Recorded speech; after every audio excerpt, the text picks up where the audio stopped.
Before we dive in, don't forget to subscribe to my channel for more incredible stories. You won't want to miss what's coming next. Don't come to the Sunday get-together. My new wife says you'll ruin the entire party. That text was from my younger brother. Would I be shocked? Honestly, not really. What actually stung was seeing the notification fill with little red hearts, not just from him, but from Mom, Dad, even Aunt Margaret. They weren't disgusted. They liked it. Hi, I'm Clara Rowan. I'm 27, and apparently, my family believes my presence could ruin a party. I stared at the message for a full minute, my thumb hovering over my phone. My first instinct screamed, defend myself, call Ethan, demand an explanation. But the quieter, taught to know your place part of me simply typed, understood. Then I set the phone down. Deep inside, I already knew that no matter what I did, I would never measure up to their idea of enough. Not polished enough. Not compliant enough. Not the kind of woman who married into money like Ethan had. That evening, I sat at my desk in my small, quiet apartment, bought entirely with my own savings, and stared at the framed photo of my parents at Ethan's wedding. I wasn't in it. They thought they'd embarrass me, thinking I'd cry, disappear, or beg. But they didn't realize that my office, the very one they'd all forgotten I owned, was about to become the stage for the shock of their lives. The same office Ethan was scheduled to visit the next morning with his new wife. And I was ready. Sunday morning arrived quietly. I dressed deliberately. Tailored navy suit, cream blouse, subtle gold earrings. Calm, collected, unshaken. At precisely 10:15 a.m., the elevator doors opened in the building's marble lobby. My assistant Jamie texted, "They're here." I smiled. Perfect timing. Ethan entered first, hand in hand with his new wife, Sabrina. She screamed wealth and privilege, diamond earrings, sharp perfume that announced her presence before she even stepped in, and a tone that could cut glass. But when her eyes caught mine behind the glass wall of my corner office, she froze. You work here," she stammered. I closed my laptop slowly, deliberately calm. "No, Sabrina. I don't work here. I own this place." Ethan blinked, clearly caught off guard. "Wait, what?" "Welcome to Rowan Strategies, your new corporate PR firm," I said, extending my hand. "I believe your company, Sabrina Lux Interiors, signed a 3-year brand management contract with us last quarter." Jamie appeared beside me with a clipboard. "Would you like some coffee, Miss Rowan?" Sabrina's face drained of color. Ethan's smug grin disappeared. "I thought your sister was in marketing," he muttered. "Close," I replied smoothly. "I run a national PR agency. Your wife's company is one of my smaller clients." Sabrina's jaw tightened. "You should have told me." Ethan turned red. "You told me she didn't have a career." I smiled faintly, gesturing toward the conference room. "Shall we start? We bill by the hour." That was the moment she screamed, not in anger, but in realization. For the first time, she saw exactly who she had insulted. "You can't be serious. She's your client." Sabrina's voice echoed through the glass. Jamie froze mid-note, unsure whether to apologize or vanish. My staff tried not to react, but I caught the tiny smiles. They'd all seen the text the night before. That little message had become the quiet fuel for today's victory. I took my seat at the head of the table, the very table where clients had once dismissed me for being too young. Now, the same authority that once intimidated me rested comfortably on my shoulders. Ethan fumbled. "Clara, we didn't mean." I interrupted softly. "Let's keep this professional." He fell silent instantly. That was new. I turned to Sabrina, who sat stiffly, arms crossed, pride cracking like thin glass. "Your brand's recent backlash over unpaid vendors is trending online," I began. Her eyes widened. "You knew about that?" "Of course," I said calmly. It was my job to see what lay beneath the polished facades. The irony was thick in the air. Every time my mother reminded me to know my place, every family dinner I was deliberately left out of, this moment restored something far deeper than mere revenge. Dignity. When the meeting wrapped up, Sabrina avoided my gaze completely. Ethan lingered at the doorway. "Clara, dinner tonight, are you coming?" I met his eyes coolly. "I wasn't invited, remember?" I added before he could answer. Although maybe next time you'll think to text the client before mocking her in the group chat. His face paled as the door clicked shut behind them. That evening, I returned home to a silence that felt deserved. My phone, however, didn't stay silent for long.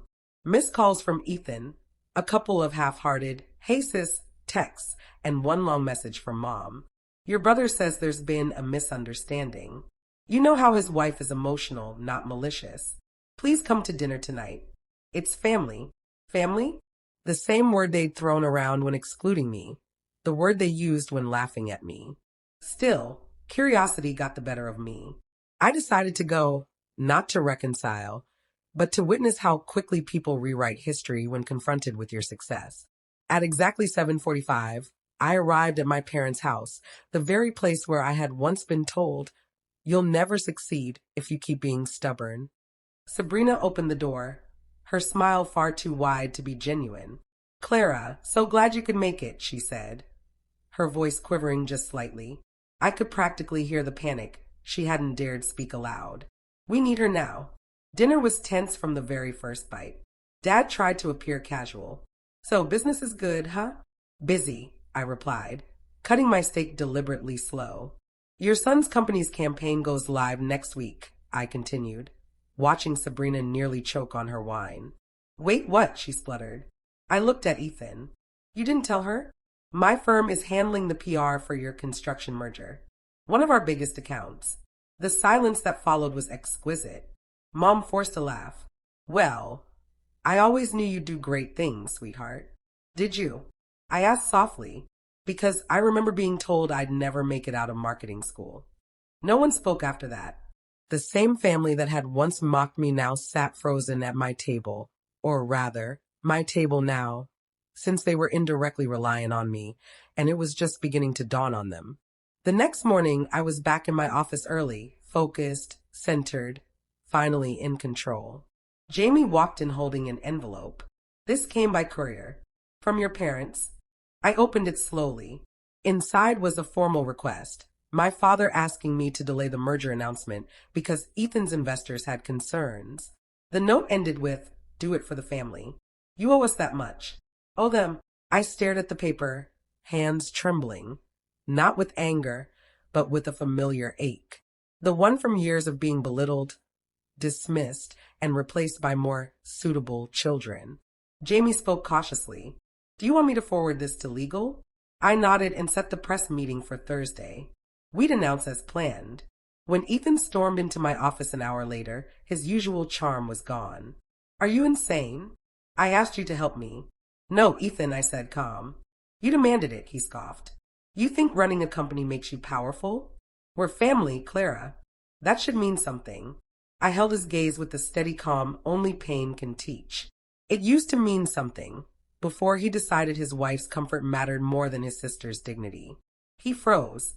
Sabrina appeared behind him, pale and wide-eyed. "Ethan, let's just go," she whispered. I stepped closer, lowering my voice. "I'm not here to destroy you. I'm here to teach you what respect feels like, the kind money can't buy and pretense can't fake." He stared at me like he was seeing me for the first time. For the first time, he was. The woman before him wasn't the sister he'd mocked. She was the CEO he couldn't afford to underestimate. By Thursday, the press conference was everywhere. Rowan Strategy secures $12 million construction partnership, led by CEO Clara Rowan. My brother's face in those photos, frozen behind a fake smile, I said to myself. It said everything. He didn't realize that the merger his investors were banking on only existed because of my strategy. Without me, the entire deal would have fallen apart months ago. That evening, my phone rang. It was Mom. "Clara, this is cruel. You're shaming your brother in public." I answered evenly. "Mom, you cheered when he humiliated me in that group chat. I'm not humiliating him now. I'm just no longer hiding who I am." Her voice stiffened. "You've changed." "I had to," I said softly. "You wouldn't have survived being the family joke the way I did." A quiet stretch followed. Then she whispered, almost breaking, "Your father, he can't handle this kind of stress. He seemed fine laughing at me last week." "I know," I said, "but the merger goes on. Business is business." The next morning, Sabrina appeared at my office. Her makeup was smudged, her usual arrogance gone. I didn't know, she murmured. Ethan told me you were some bitter sister who couldn't move on from being single. I didn't realize you built this. I studied her. And if you had, I wouldn't have texted that, she admitted. I smiled faintly. Consider this your lesson. Words carry weight. Sometimes the cost is higher than you imagine. When she left, I caught my reflection in the glass walls. Calm, steady, finally respected. For once, the silence that followed felt earned. The following Sunday, the family group chat lit up again. Mom, family dinner at 7. Everyone must be there. Dad reacted with a thumbs up. Ethan typed, of course. Then a pause. I typed a single word, busy, and sent it. By 7:05, I was on the rooftop of Rowan Tower, my building, sipping tea as my staff moved quietly around me. Below, I imagined my family pretending everything was normal.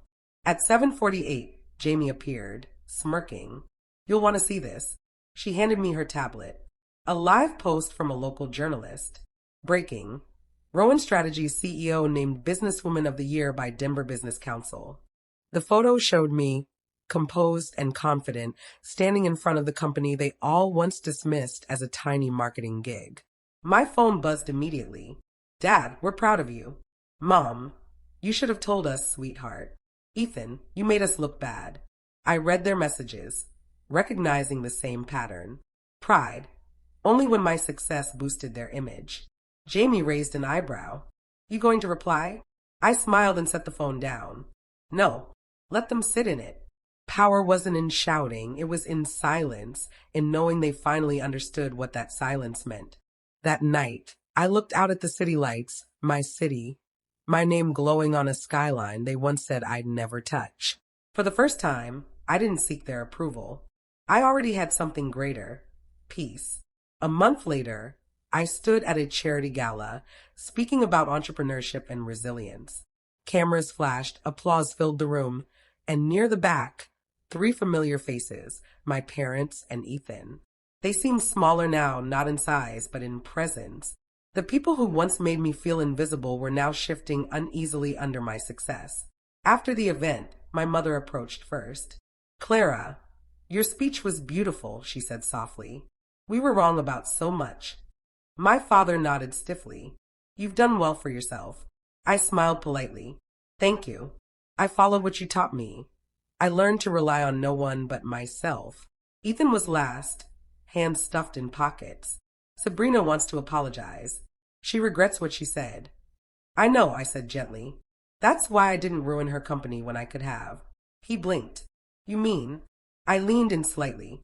Let's just say your next few contracts went through because I chose not to block them. His gaze shifted. He no longer saw me as just a sister to mock, but as a woman he had underestimated. I started to walk away, then paused. Ethan, remember that text? The one where you said I'd ruin the party? He looked ashamed. Yeah. I smiled calmly. Success smells a lot like clean air. The kind you only breathe when you rise above those who tried to suffocate you. As I left the ballroom, applause echoed. But it wasn't the sound that lingered. It was the silence that followed, the silence of power.